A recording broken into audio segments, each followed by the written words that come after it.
Bem, estamos então iniciando novamente a nossa reunião. Doutor Pedro Osório, eu sempre quando nós começamos nossas reuniões, eu prometo que dessa vez vou tentar me conter ao falar, né?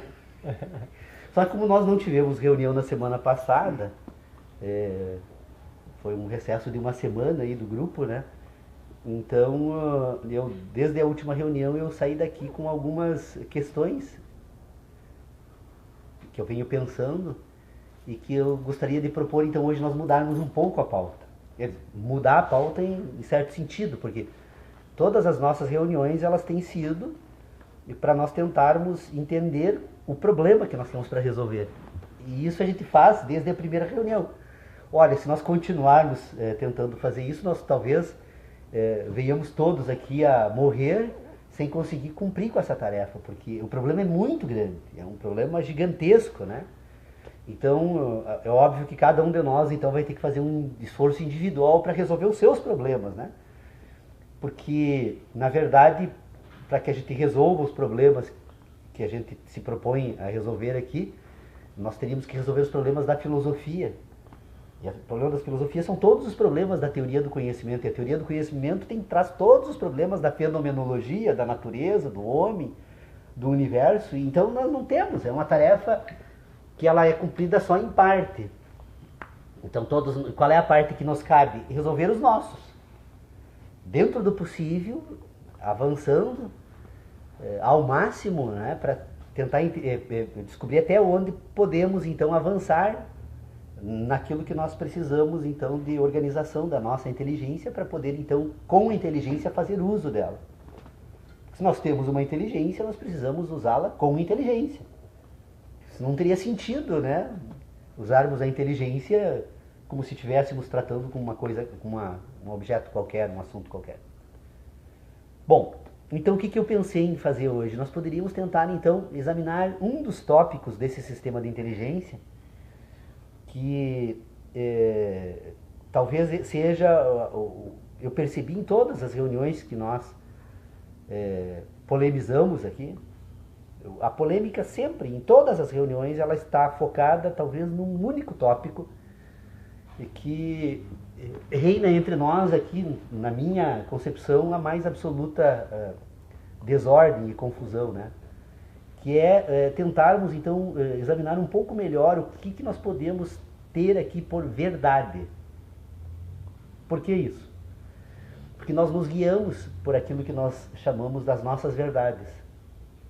Todos nós, enquanto seres humanos, enquanto filósofos, que é o que estamos fazendo aqui, é filosofar, chegamos aqui munidos então de todo um conjunto de ideias que nós trazemos para cá como as nossas verdades. Todos temos nossas verdades. Tanto que quando eu digo que nós precisamos rediscutir esse tema, basicamente com os filósofos de escola, né, eles, que eu digo que não existem verdades universais, a primeira coisa, mas você é um maluco, está falando uma bobagem, não existem verdades universais. Então o que nós temos?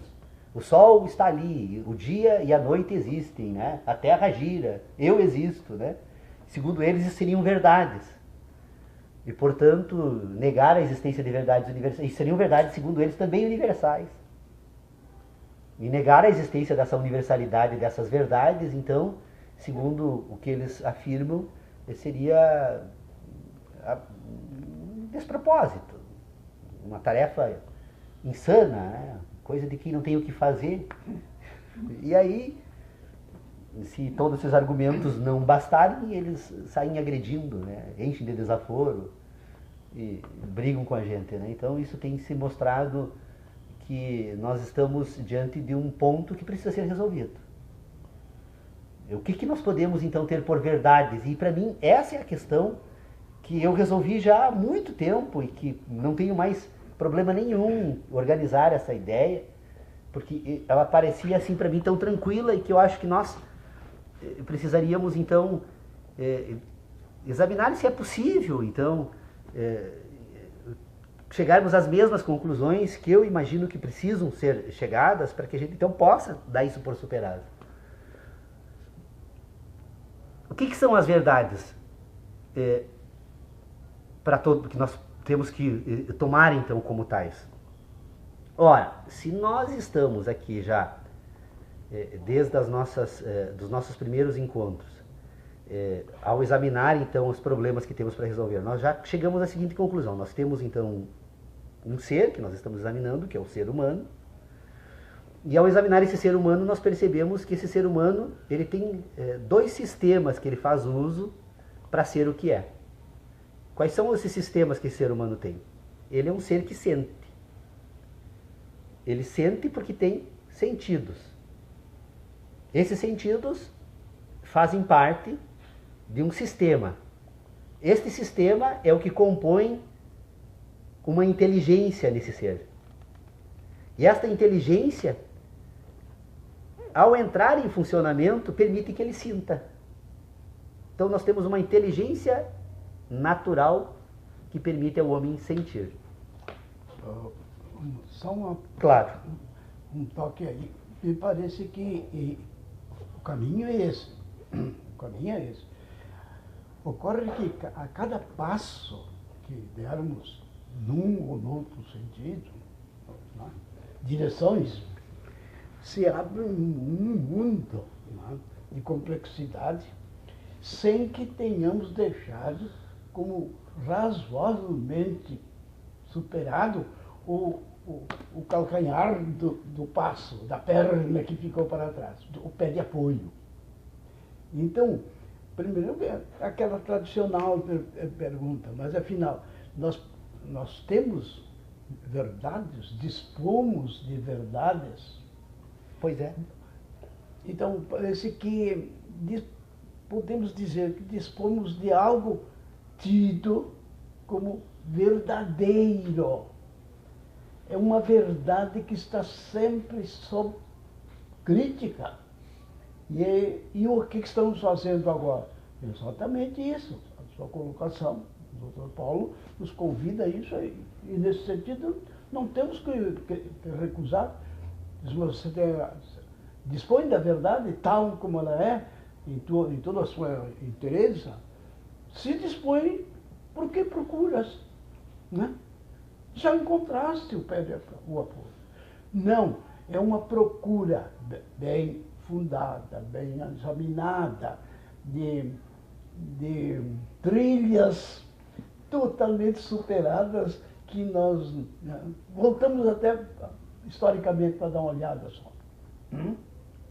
Então, essas retificações, não que temos pretensão de dizer o que é a verdade, porque no momento em que colocarmos a verdade em discussão e que dissermos, falarmos com exatidão sobre ela, estamos nos utilizando de uma verdade que destrói ou põe, entre parênteses, em discussão algo que é tido como verdadeiro. Seria o embrião de uma verdade. Mas o que eu tenho notado é que isso deve um caminho. E esse caminho é palmilhável, né? A cada semana que nos encontramos lá, então é preciso que ele seja anunciado cada vez, porque o hábito antigo, arraigado, que já está impregnando o nosso célula pensante, é de dar como superado aquele problema e ir adiante. E não está. Por isso que dizem que o caminhar é uma queda organizada e só não caímos porque movemos um sistema de alavancas. De alavancas de apoio, como um paraplégico pode andar com as muletas, né? Com as bengalas. O hábito de retornar não é só querendo dizer que os colegas que chegaram há pouco ou que não estão há tantos anos aqui, né, que estão sendo orientados, o que é que nós temos feito aqui. Né? Temos tateado, né, num ambiente bom, descontraído, né, de que podemos dizer coisas que sejam refutáveis imediatamente, ou que fiquem mesmo. Isso é um filosofar. Por isso que é um grupo de pensadores. Sim, não quer dizer que sejam os. Né? Mas pensamos, colocando em questão o próprio pensamento. A primeira coisa. É um instrumento de trabalho, uma prena do moveleiro. Mas se esse instrumento dele é de boa qualidade, será que ele não vai conseguir destruir o material que ele que pretende alisar e vai acabar fazendo surcos? Né? Então, a nossa potencialidade na atividade de tentar conhecer, do querer conhecer, da curiosidade do homem, né? Na filosofia. Eu disse isso não dirigido propriamente ao Paulo, mas os que por vezes não estão aqui há muito tempo, ou que estão um pouco ausentes desse caminhar filosófico, desse peripatético, né? De andar à procura de algo, onde se encontrou, por exemplo, uma coisa maravilhosa, que chegou ao seu ponto de poder afirmar que há situações em que a verdade só aparece quando a pessoa está mentindo. Foi o que aconteceu, não é? Com o Epimênides, não é? Que falou a verdade aos viandantes, que eram filósofos também, peripatéticos, e que perguntaram a ele de onde vindes. Eles: venho e sou habitante de Creta, onde todos mentem sempre. Então, ele estará falando a verdade quando estiver mentindo. Porque ele trabalha com invertido, não é isso? Quer dizer, e o professor Dom Paulo colocou na mesa aqui de passagem. E a verdade, né? Mas o que é a verdade? Né? Que é tão antiga, né?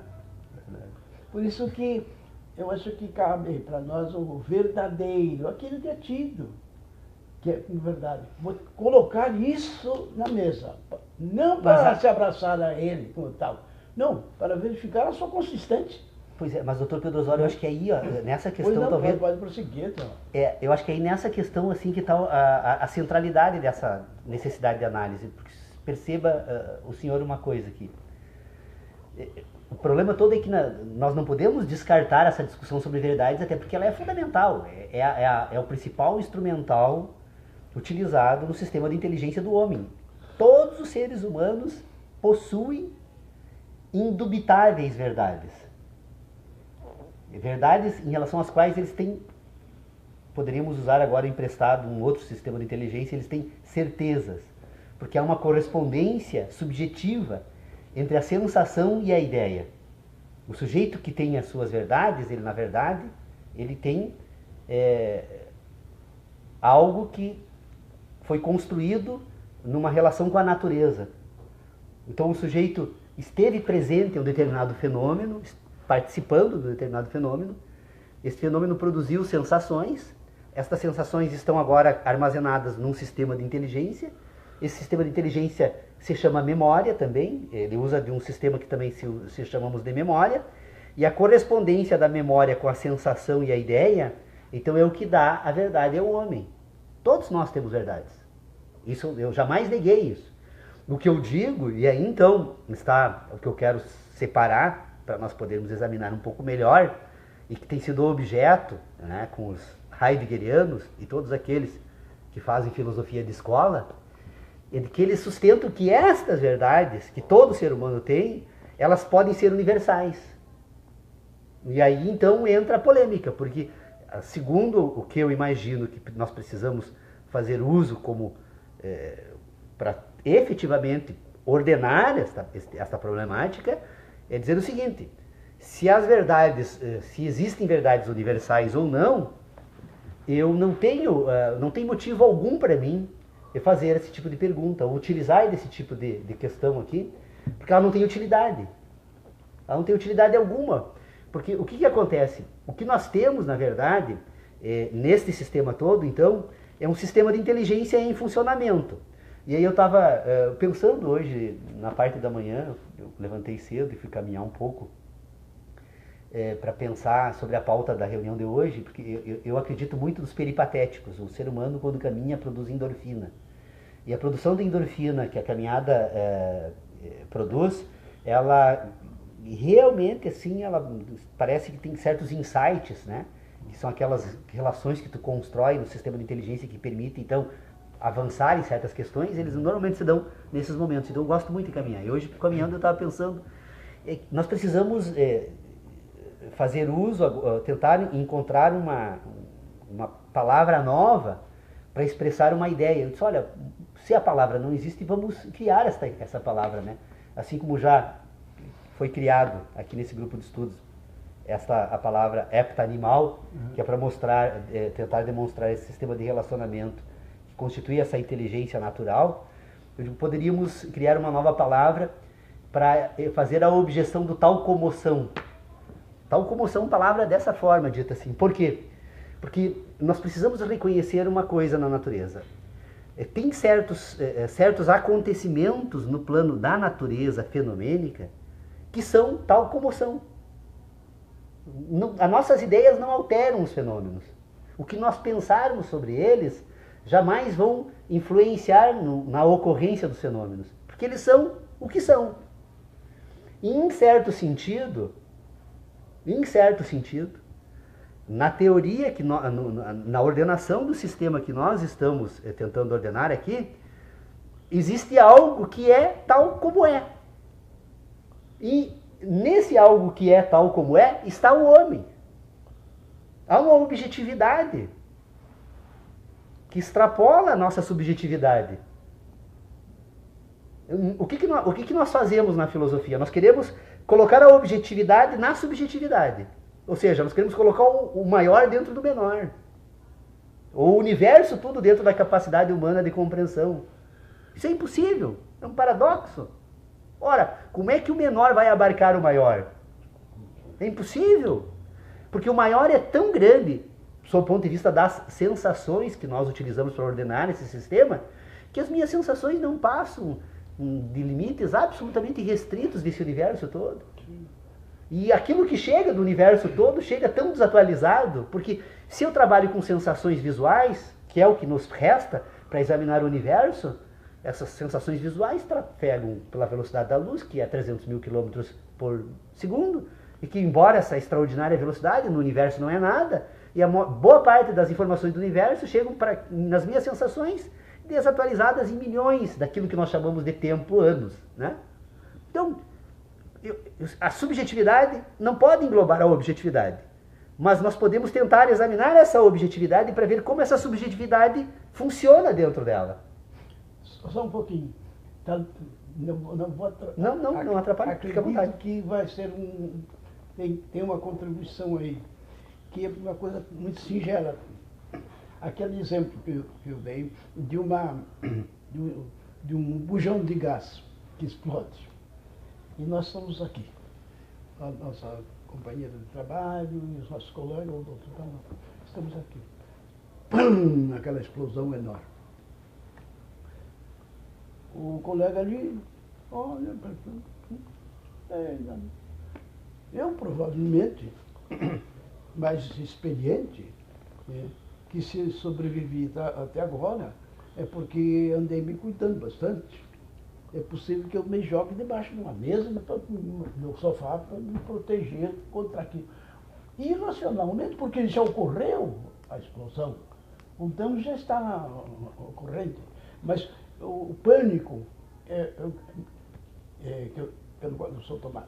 Então, cada um de nós, mas nós não somos homo sapiens racionais, muito semelhantes, até que ele diz, é meu semelhante.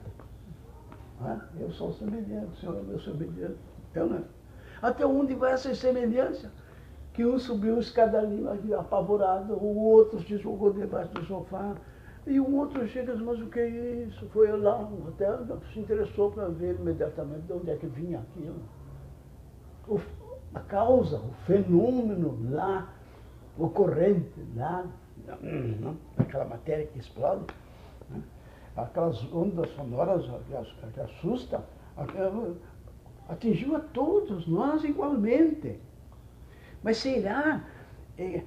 Porque é uma fonte única que vem vindo com uma intensidade que um instrumento pode até medir, mas que modificou-se na hora que o nosso aparelho de recepção daquilo vai trabalhar com critérios ou linhas da natureza própria de cada um. Individualidade. Subjetividade. Subjetos, então, é o sujeito.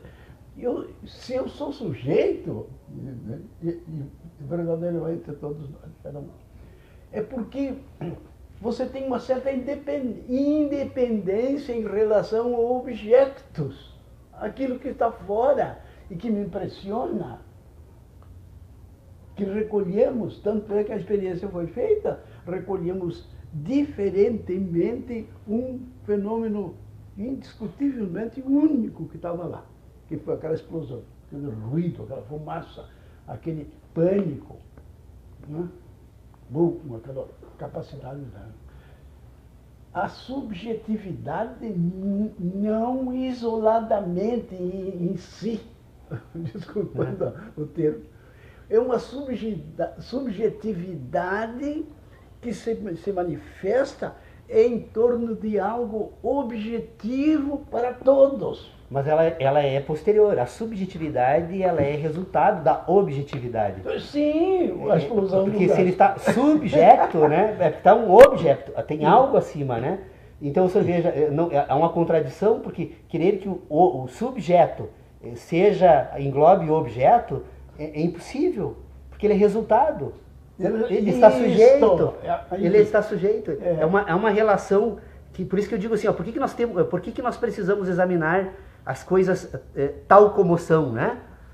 Porque existe uma objetividade que opera nesse sistema e que mesmo a subjetividade, sendo o resultante desta objetividade, a própria objetividade constrói a subjetividade. Sim. Porque o sujeito, na verdade, ele é resultado desse sistema de fenômenos, ele é resultado da objetividade. Ora, se o sujeito é resultado da subjetividade, então mesmo as ideias que ele tem da objetividade são resultados dela.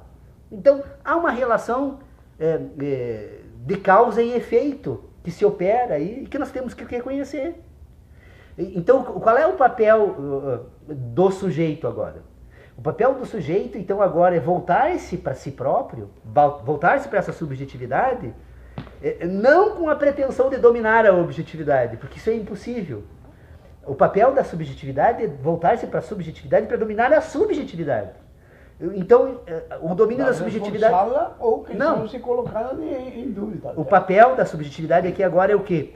É descobrir quais são as relações que produzem esta subjetividade. Porque se nós chegamos à conclusão que pensamos porque relacionamos, e se o sujeito, então, é resultado da objetividade, é a objetividade que constrói a subjetividade, na verdade permite que essa subjetividade agora volte-se para si mesmo e tente examinar as relações que produzem a ela, nós vamos perceber, então, que as coisas são tal como são. E que o sujeito agora faz uso disso para construir o quê? Para construir agora, a partir das verdades que todos os sujeitos têm, porque na verdade esse sujeito, a objetividade na subjetividade a verdade, porque se a objetividade produz a subjetividade então sendo resultante da objetividade, a objetividade do subjetivo é a verdade. Nós temos uma correspondência natural, orgânica, que se explica com a maior facilidade. Então, todos os sujeitos possuem verdades. O que são essas verdades? São as suas memórias. Bom, as memórias são agora não apenas um instrumento deste sujeito enquanto algo que serve para organizar então aquilo que a objetividade produziu enquanto verdades. Porque esse sujeito que tem memórias e que pensa, ele usa dessa ferramenta, dessa competência para ordenar as suas memórias. E quando ele ordena as suas memórias, ele está ordenando em verdade as suas verdades. Então veja, a memória das verdades é a ordenação das verdades do sujeito que pensa. Então nós temos agora aqui um sujeito que é resultado de um sistema que compõe esse sujeito e que em verdade então são as verdades do sujeito. Então nunca disse que não existem verdades. O que eu sustento é que as verdades são sempre subjetivas e, portanto, individuais. Porque se as verdades fossem objetivas, elas não seriam dos sujeitos. É que essa objetividade se apresenta para os sujeitos de uma certa forma. E essa apresentação que ela se faz para os sujeitos de uma certa forma, essa uniformidade de apresentação da objetividade para todos os sujeitos, é que eles tomam como verdades universais. Mas mesmo sendo uma apresentação de uma certa forma para todos os sujeitos, ela nos sujeitos são verdades individuais. Então, eu tenho que reconhecer a objetividade. Alguém diz, existem verdades? Existe uma objetividade. Quer uma universalidade? Então é essa. A objetividade. Essa objetividade, o que ela compõe ela? Ah, nessa objetividade estamos todos. Eu, você, nós, o universo. Aí o sujeito esse, então, que tem a pretensão de dominar essa objetividade, diz, então, o início foi... Aí nós vamos lá. Alguns dizem que foi o Big Bang, outros imaginam um ser humano semelhante a todos nós lá, com poderes sobrenaturais, vai lá, constrói o dia, a noite, como se fosse uma operação mecânica, a partir das sensações que nós temos. Só que os sujeitos vão buscar, então, encontrar agora a origem dessa objetividade num sistema que eles vão construir a partir das suas verdades, que então agora é o produto natural e as verdades de cada um dos seus sujeitos, eles vão construir agora um sistema de relacionamentos. E dentro desse sistema, que é possível, estou só citando o problema da criação, essas duas vertentes, né, que a filosofia traz, então, os que são criacionistas, os que são adeptos da teoria do caos natural e ordenativo. Então, tem várias teorias que tentam explicar, só que temos que tomar em consideração o seguinte, isso não interessa para todos nós aqui. Por que não interessa? Porque nós temos coisas mais urgentes. E mais imediatas. Imediatas para sem resolver. as quais seria uma tentativa frustradíssima já a priori de prosseguir. Sim. Porque nos falta o instrumento inicial. Ora, se eu não consigo explicar para ninguém quais são os instrumentos que eu tenho à minha disposição para cumprir com essa tarefa, ora, se eu não consigo falar nem dos meus instrumentos, imagina agora tentar falar da tarefa toda. E aliás, realizada. E de todos. E de todos. E em todas as épocas, e em todas as circunstâncias. Nós estamos diante, então, de uma situação... Agora, que é um quadro extremamente complexo. Né? Então, o que nós precisamos fazer entre nós aqui? Para não desistirmos. Para não desistirmos. Para sermos teimosos. Transformar esse nosso momento aqui num momento não de tentar pôr em ordem a objetividade toda, mas tentar então pôr em ordem a subjetividade. Porque é essa subjetividade que nos coordena e faz sermos o que somos. Então, se nós somos o que somos porque somos subjetivos, somos sujeitos. E se nós somos sujeitos porque há uma objetividade que nos produz e produz a todos, vamos ordenar. Porque toda vez que esse sujeito, então, tentar agora estabelecer um processo de troca de experiências, ou de memórias, ou de ideias, que é o que estamos fazendo aqui, fazer com que esses sujeitos, pelo menos nesse momento, façam uso dos mesmos instrumentos. Porque os instrumentos que nos permitem fazer o que fazemos são os mesmos. O uso é que são distintos. Nós estamos fazendo usos distintos. Então a primeira questão que nós precisamos fazer é examinar os instrumentos para saber até que ponto podemos usá-los coordenadamente, todos da mesma forma. Por quê? Porque isso é filosofar. É essa a nossa primeira tarefa. Porque se nós dominarmos isso, nós vamos perceber então que nós temos essa objetividade. Que existe então um sistema que se coordena por processos que não conseguimos explicar. Tem certos processos que percebemos que eles ocorrem. E que não adianta buscarmos as causas iniciais. E não adianta tentarmos identificar a causa final, porque ainda nós não temos ainda a condição, inclusive, de examinar ele tal como é. Tal comoção, então, é uma objeção que nós apresentamos entre sujeitos, né?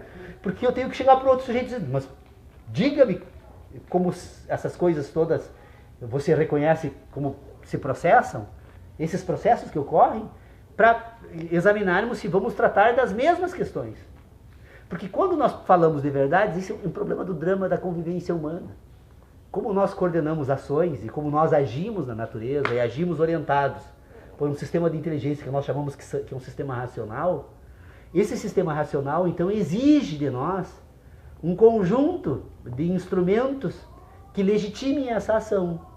Então, eu preciso legitimar a minha ação dentro de um sistema de ideias, porque vivemos em grupo. E esse grupo produz um sistema de ideias que é comum, que nós chamamos de moral. Nós temos uma moralidade. Essa moralidade é produzida por essa objetividade e por essa subjetividade. E das relações que o sujeito, da subjetividade, é que surge a moralidade. A moralidade agora já não é mais uma objetividade, mas a moralidade é um resultado da subjetividade. Mas aí já... Mas ela serve de guia agora. Eu não deixo mais, não é mais a objetividade que me guia, mas agora a moralidade.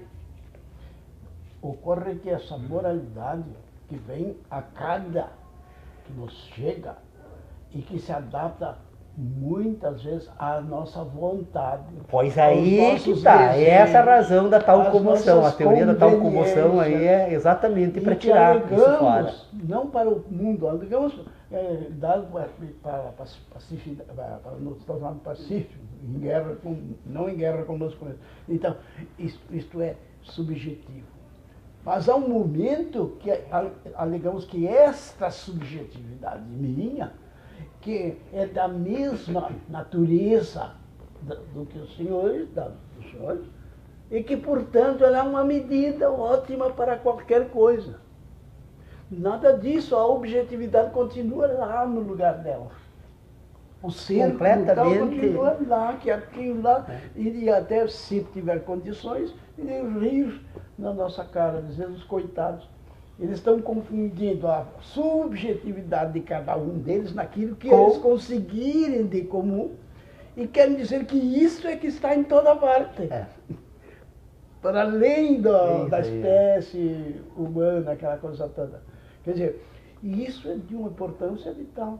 Até para o nosso patrono, o Kant, né? Ele não diz que inventou a roda ou nada disso, né? O que ele disse é que ele diz, achei algo que eu convido os filósofos a pensarem se é verdade ou não. Algo que eu não preciso aguardar que o objeto venha a mim, ou por força própria, ou trazido no discurso dos outros. O que comigo mesmo, agora sim, numa subjetividade que materializada, digamos, como instrumento, como meio, na matemática. Eu disse, isso aí, se não estiver 2 mais 2, digamos, 4 na linguagem matemática, sim. E isto, se não estiver na cabeça do Antônio, do Francisco, do João, então não há subjetividade com tendência a uma universalidade. É preciso que os sujeitos tenham como que um mínimo de semelhança, por isso que nós somos racionais semelhantes. temos liberdade de errar e de avançar, porque graças ao avanço resulta não é? Às vezes de um abuso até, né? De arriscar dizer alguma coisa. Então somos semelhantes, mas se somos semelhantes, a nossa subjetividade é possível então ser Semelhante. semelhante, se não for, Não é ruim idêntico, todo edifício. E onde é que deva ser essa semelhança? Aí então vem noções de ética, noções de moralidade, porque daqui a um pouco eu quero que estejam em todos os meus semelhantes, os homens, as mulheres, né? Aquilo que me convém, porque a minha subjetividade agora, a minha individualidade, agora, aceita isso. Por isso que a própria epistemologia, o conhecimento rigoroso que eu não faço muito, né? Então, o episteme é aquilo que universalmente deve ser aceito. Então, o conhecimento primeiro, são os valores. Né? Eu sei que. Então, eu estou apoiado no que de melhor existe e confirmado pelos meus pares, por toda a ciência, pelas experiências laboratoriais, fechou tudo. Eu sei que. Aí ele diz, mas que conhecimento maravilhoso eu adquiri. Agora sim, eu acredito que em outro lugar esta experiência busca na moralidade. Se repita, ou não se confirme. Aí eu sou cético pela metade. Talvez não se confirme, mas é muito forte. Provavelmente vai se confirmar. Eu estou na dúvida, né? Mas vou buscar com ardor isso e convidar outros para sair atrás dessa esperança, desse desejo, dessa vontade. Subjetivos através de um objetivo conveniado, construído, para fazer a confirmação ou não de algo que temos como verdadeiro. Então, parece que isso tem como primeiro momento, um valor extremo, porque leva a nossa simplicidade, né? E reconhecimento dos nossos limites, né? Extremamente pouco nosso ambiente, né? Mas aqui nós temos pelo menos um esforço não estão criando nada. Se quiser dizer isso, é uma axiologia da tentativa de, agora sim, arranjar algo que nos dê um mínimo para podermos pensar, né? E quando falarmos, sem eliminar os componentes, os companheiros aqui. É preciso que todos fiquem já dizendo, mas isso aí, essa coisa do Pedro, eu não gostei. Essa passagem aqui do Dr. Paulo não está bem clara. Mas como é mesmo? Então eu não conheço as coisas. Você conhece, mas se você está querendo dizer que é universal isso para todo mundo. Né? E me parece que seria um absurdo admitir que essa imposição exista. De que jeito? Então onde está a liberdade dos outros? No gozo da liberdade é que estamos pensando. Se nós não tivermos, estaríamos praticando aquilo que é feitiçaria, obra demoníaca. E nada disso. Estamos procurando se alguma coisa infernal realmente existe para separar da mulher atrás da busca do Criador Supremo. Sim. Pois é, Dr. Pedro Osório, como sempre, as suas intervenções são muito interessantes. O senhor é o nosso provocador mor aqui. Provocador, isso é importante. Mas, assim, vamos examinar essa seguinte questão, então. Se nós temos uma objetividade, se essa objetividade produz uma subjetividade, se esta subjetividade, as correspondências entre a subjetividade e a objetividade, que são no sujeito, compõe aquilo que nós chamamos de verdades.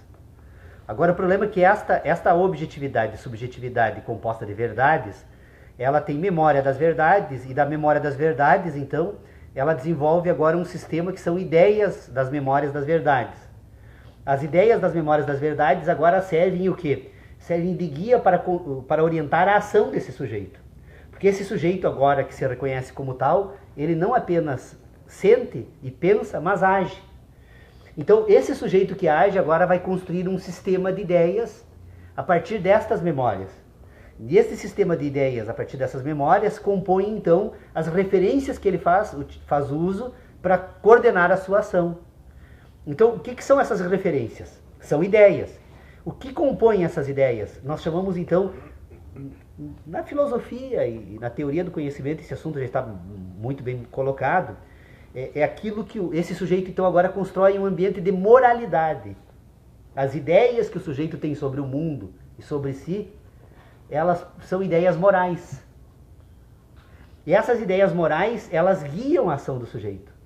Esse sujeito passa, então, agora a se comportar no meio em que vive, na natureza, guiado por essas ideias, que é uma moralidade que ele tem, então, a respeito do mundo.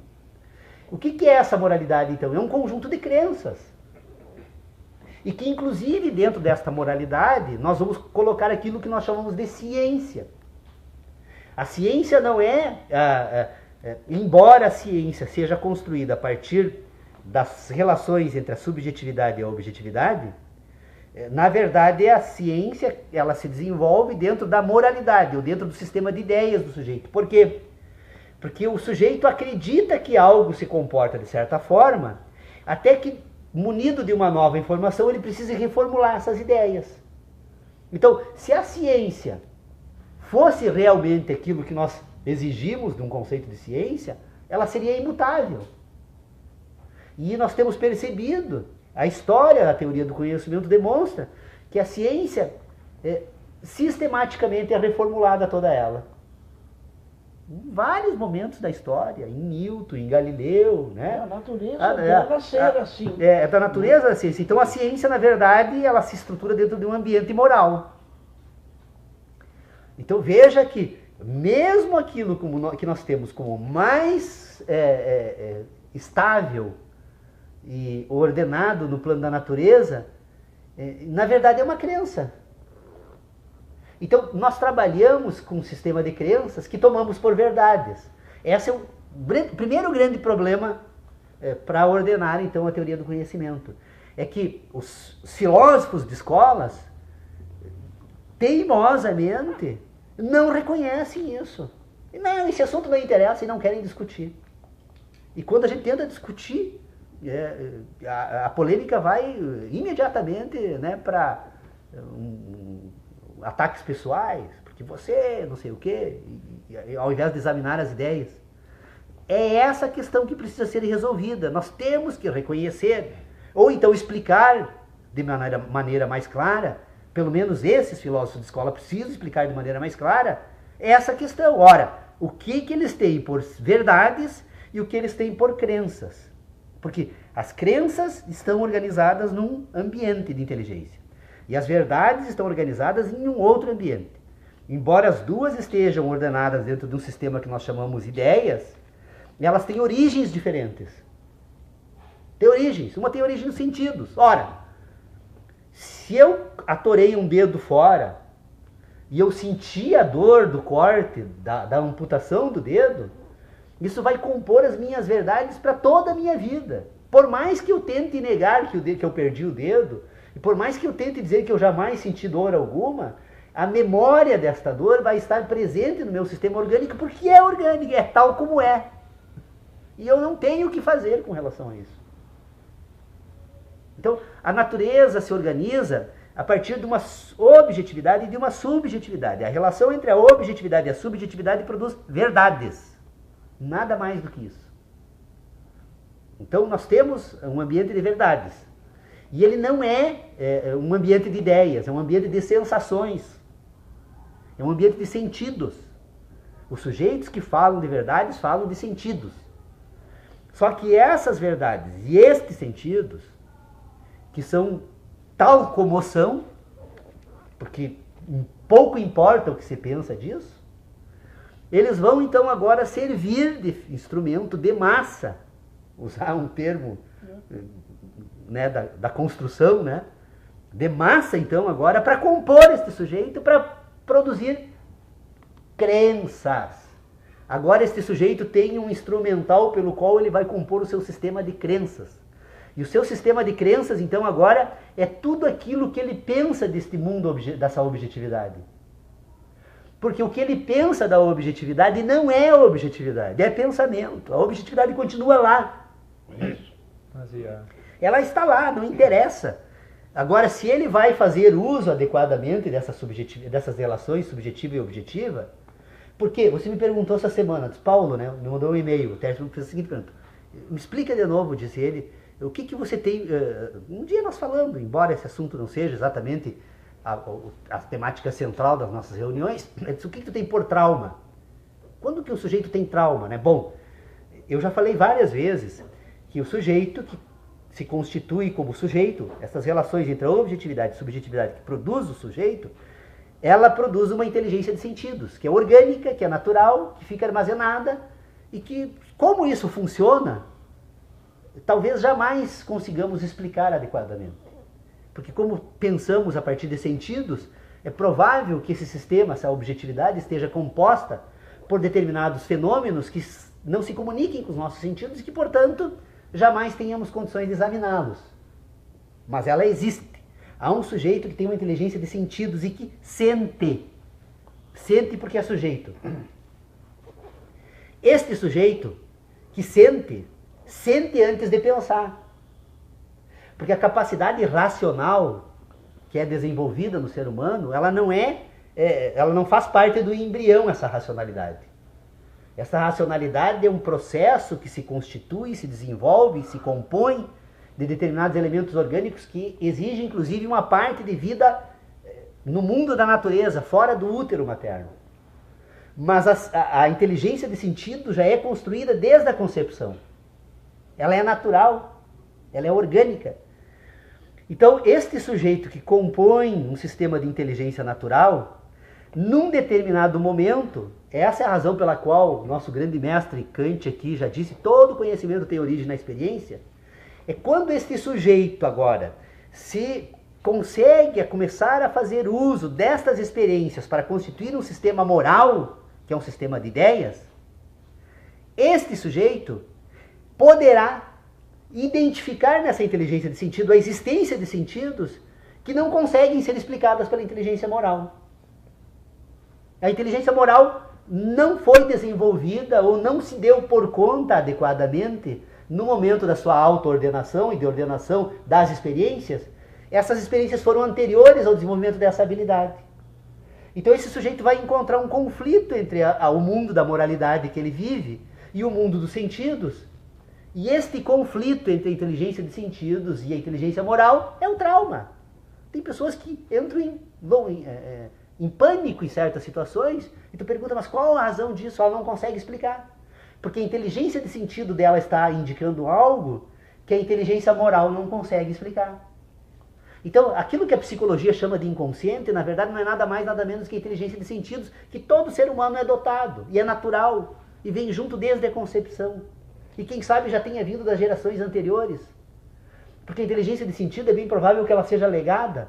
E tanto ela é legada que a gente percebe em determinados animais na natureza, que eles recebem uma inteligência natural dos seus ancestrais e constituem depois certas habilidades, que constituem as habilidades naturais que eles precisam para sobreviver. O pássaro faz o ninho, a abelha faz o favo, ou tem alguma faculdade de abelha para ela aprender a fazer o favo. Então tem uma inteligência natural, tem uma inteligência de sentidos, tem uma inteligência que a gente precisa reconhecer que existe. E que ela é a nossa principal ferramenta agora, que vai constituir as demais inteligências, que é a inteligência moral, que é a inteligência de ideias. Então esse homem que pensa, que constitui esse sistema de ideias, que nós chamamos de moralidade, ele faz isso coletivamente.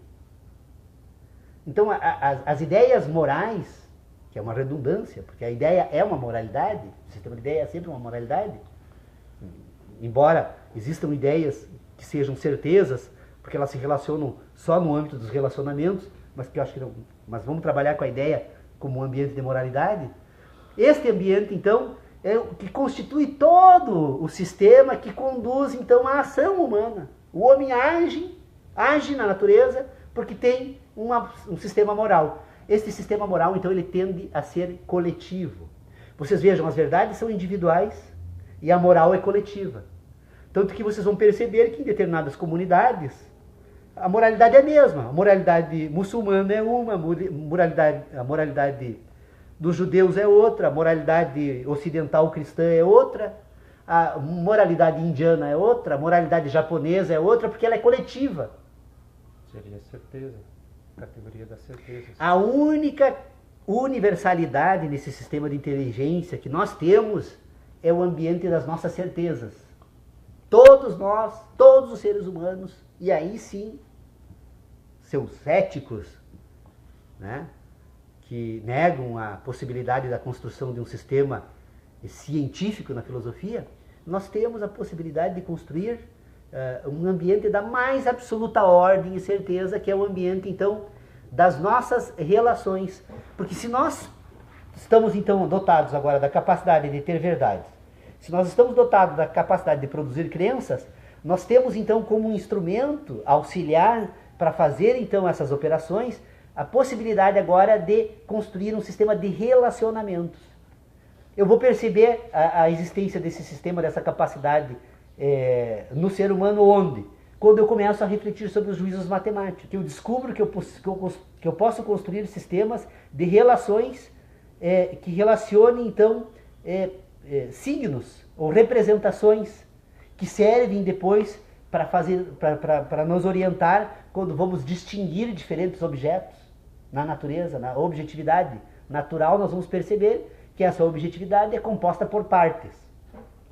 E ao perceber que essa objetividade é composta por partes, nós vamos perceber que algumas partes se apresentam de maneira aparentemente idênticas ou semelhantes às outras. E quando nós identificamos a possibilidade, então, da semelhança e a identidade, nós vamos perceber, então, que nós temos, na nossa capacidade de produzir ideias, nós temos ideias, então, que se relacionam de que forma? Por correspondência com estas partes da objetividade. Então, eu tenho ideias que representam objetos, e eu tenho ideias que se relacionam apenas com outras ideias, que não se relacionam com objetos. E das relações de ideias com ideias, eu produzo, então, os sistemas de relações com relações. E, portanto, todos nós, quando formos refletir a respeito disso, vamos perceber que temos a mesma capacidade. Então, todos nós, quando refletimos sobre isso, produzimos as mesmas ideias. E, ao produzirmos as mesmas ideias, nós temos, então, certezas. As ideias que se relacionam com ideias são ideias que representam certezas. Então, quando nós aprendemos a fazer uso dessas relações, nós constituímos um sistema matemático e um sistema geométrico para representar o espaço. E com o uso dessas duas habilidades de relacionar, por exemplo, na geometria, desde Euclides, quais são os elementos, né, que Euclides utiliza? Ele diz o seguinte: ponto. Ponto é algo que não tem grandeza alguma. Não tem partes nem grandeza, diz ele. Ponto é algo que não tem partes nem grandeza alguma. Linha é algo que tem comprimento e não tem largura. Superfície é algo que tem largura e comprimento. Pergunto para vocês, não podemos ter certezas dessas ideias, todos nós? Podemos. São as mesmas? São as mesmas. Agora, se é para vocês, o ponto é um determinado grão, agora já nós não temos mais certezas. Porque podemos examinar, é um grão de quê? É areia. Não, mas vamos partir ele para ver, ele continua areia? Até que ponto eu percebo que eu chego num determinado ponto desse grão e mesmo assim ele continua areia? Não tenho mais certeza. Então, toda vez que as ideias correspondem coisas, nós estamos sempre no âmbito das crenças. Embora recebendo verdades, nós produzimos crenças. Porque quando eu for falar desse grão, eu posso ir até um certo ponto, que eu chamo de ciência. Tem um átomo, é uma molécula composta subatômicas, mas chega um determinado momento, peraí, se é ciência, você tem certeza? Não, não tenho certeza. Eu posso afirmar que até aqui eu encontrei isso, e tenho como certo isso. Então você veja, eu faço uso das certezas para construir relações entre as minhas verdades, para produzir crenças, mas o que me guiam são as crenças. E não as verdades. As verdades, elas são sempre individuais. As crenças são coletivas. As certezas universais. Essas três ideias básicas que a filosofia tem que ter por resolvida, tem que estar resolvida. Porque se elas não estiverem resolvidas, nós não temos como seguir adiante nas nossas discussões. E o que está fazendo, o que cria essa falsa polêmica aqui no grupo de estudos, e que realmente, assim, eu quero confessar que em certos momentos chega até a me incomodar, porque esse tipo de problema nós já decidimos desde o primeiro encontro nosso, que fica fora, né, daqui, é que elas precisam ser resolvidas. Nós precisamos, quem acha que tem que discutir se o homem é bom ou é mau, se Deus existe, se o inferno existe, se é possível acreditarmos construir um sistema que chegue no ponto inicial do surgimento do universo e o final, alguém que imagine que seja possível trazer isso para um ambiente de filosofia, não quer fazer filosofia, quer trabalhar com especulação, e especulação não pode servir de guia para nós, porque nós temos tão pouco tempo de vida, né, para pôr em ordem as nossas ideias. A nossa passagem aqui nesse processo que se chama universo, né, é tão curta. Nós fazemos parte de uma parte tão pequena, né, que eu realmente, assim, como indivíduo, como sujeito, né, eu gostaria muito, assim, de transformar esses nossos encontros, e que esperamos que as pessoas que nos assistam pelo menos sejam provocadas a pensar um pouco sobre isso, né, é fazer um momento de revisão das nossas ideias sobre nós mesmos, porque afinal de contas, se o mundo evoluiu tanto, se realmente nós estamos mais evoluídos, eu particularmente tenho fundadas e sérias dúvidas de que talvez seja o contrário, né?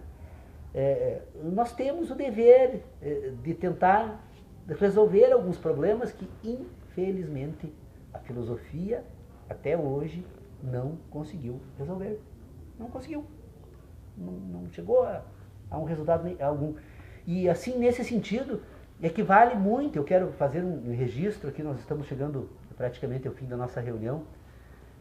Quero fazer mais uma vez um registro que é muito importante, Dr. Pedro Osório. Assim, eu acho que todas as homenagens que fizermos ao meu querido amigo, Dr. Pedro Osório do Nascimento, que eu sempre digo que tem sido para mim um grande guia na minha vida, que eu gostaria muito de ter conhecido há muito mais tempo do que ele conheço. Eu quero dizer que o Dr. Pedro Osório é a pessoa que tem, com os seus 94 anos, Dr. Pedro Osório, está aqui com essa lucidez toda. A gente percebe que o Dr. Pedro Osório sai daqui, vai para casa, passa a semana pensando, para voltar aqui, repor os problemas, nos provocar a pensar, nos incentivar, porque filosofar, Dr. Pedro Osório, é antes de mais nada incentivar a atitude. E incentivar esta atitude é permitir que as pessoas possam crescer. E o senhor é um homem que constrói homens, constrói pessoas com esta sua figura carismática, querida, e que esperamos, né, que ultrapasse Niemeyer aqui junto conosco. Com certeza. O que são as verdades para todo, que nós temos que tomar então como tais? Ora, se nós estamos aqui já desde dos nossos primeiros encontros, ao examinar então os problemas que temos para resolver, nós já chegamos à seguinte conclusão: nós temos então um ser que nós estamos examinando, que é o ser humano. E ao examinar esse ser humano, nós percebemos que esse ser humano, ele tem dois sistemas que ele faz uso para ser o que é. Quais são esses sistemas que esse ser humano tem? Ele é um ser que sente. Ele sente porque tem sentidos. Esses sentidos fazem parte de um sistema. Este sistema é o que compõe uma inteligência nesse ser. E esta inteligência, ao entrar em funcionamento, permite que ele sinta. Então nós temos uma inteligência natural que permite ao homem sentir. Só Claro. um toque aí. Me parece que o caminho é esse. O caminho é esse. Ocorre que a cada passo que dermos num ou no outro sentido, né, direções, se abre um mundo, né, de complexidade, sem que tenhamos deixado como razoavelmente Resolver os nossos. Dentro do possível, avançando ao máximo, né, para tentar descobrir até onde podemos então avançar naquilo que nós precisamos então de organização da nossa inteligência para poder então com a inteligência fazer uso dela. Se nós temos uma inteligência, nós precisamos usá-la com inteligência. Não teria sentido, né, usarmos a inteligência como se estivéssemos tratando com uma coisa, com um objeto qualquer, um assunto qualquer. Bom, então o que eu pensei em fazer hoje? Nós poderíamos tentar então examinar um dos tópicos desse sistema de inteligência que talvez seja, eu percebi em todas as reuniões que nós polemizamos aqui. A polêmica sempre, em todas as reuniões, ela está focada talvez num único tópico que reina entre nós aqui, na minha concepção, a mais absoluta desordem e confusão, né? Que é tentarmos então examinar um pouco melhor o que nós podemos ter aqui por verdade. Por que isso? Porque nós nos guiamos por aquilo que nós chamamos das nossas verdades. Todos nós, enquanto seres humanos, enquanto filósofos, que é o que estamos fazendo aqui, é filosofar, chegamos aqui munidos, então, de todo um conjunto de ideias que nós trazemos para cá como as nossas verdades. Todos temos nossas verdades. Tanto que quando eu digo que nós precisamos rediscutir esse tema, basicamente com os filósofos de escola, né, eles, que eu digo que não existem verdades universais, a primeira coisa, mas você é um maluco, está falando uma bobagem, não existem verdades universais. Então o que nós temos? O sol está ali, o dia e a noite existem, né? A terra gira, eu existo, né? Segundo eles, isso seriam verdades. E, portanto, negar a existência de verdades universais, isso seriam verdades, segundo eles, também universais.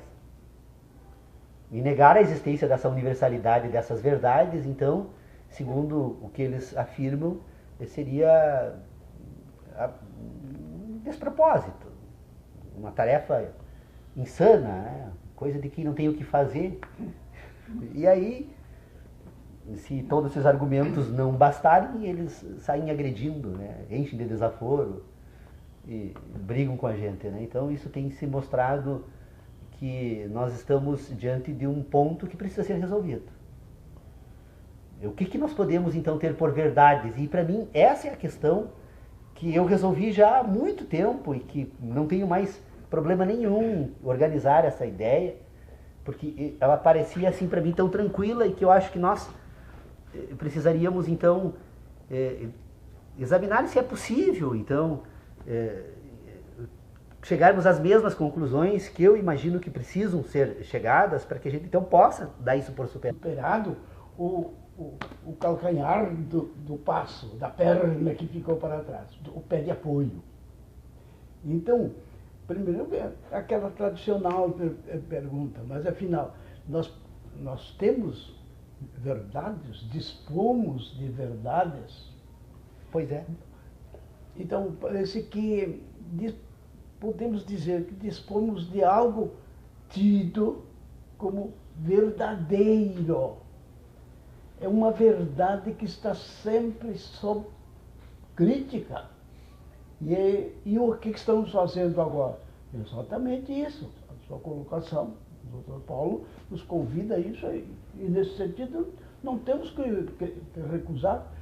Você dispõe da verdade tal como ela é, em toda a sua inteireza.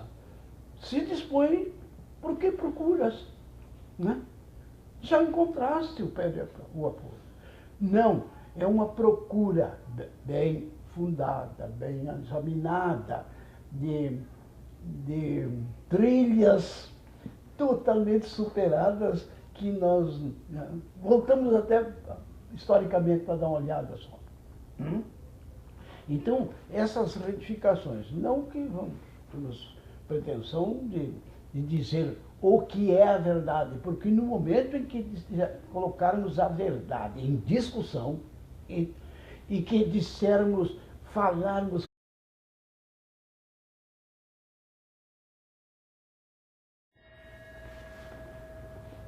Bem, estamos então iniciando novamente a nossa reunião. Doutor Pedro Osório, eu sempre quando nós começamos nossas reuniões, eu prometo que dessa vez vou tentar me conter ao falar, né? Só que como nós não tivemos reunião na semana passada, foi um recesso de uma semana aí do grupo, né? Então, desde a última reunião eu saí daqui com algumas questões que eu venho pensando e que eu gostaria de propor, então, hoje nós mudarmos um pouco a pauta. Mudar a pauta em certo sentido, porque todas as nossas reuniões, elas têm sido para nós tentarmos entender o problema que nós temos para resolver. E isso a gente faz desde a primeira reunião. Olha, se nós continuarmos tentando fazer isso, nós talvez venhamos todos aqui a morrer sem conseguir cumprir com essa tarefa, porque o problema é muito grande, é um problema gigantesco, né? Então, é óbvio que cada um de nós, então, vai ter que fazer um esforço individual para resolver os seus problemas, né? Porque, na verdade, para que a gente resolva os problemas que a gente se propõe a resolver aqui, nós teríamos que resolver os problemas da filosofia.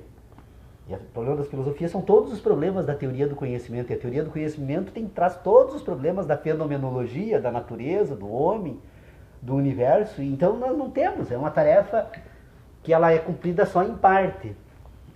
Então, qual é a parte que nos cabe?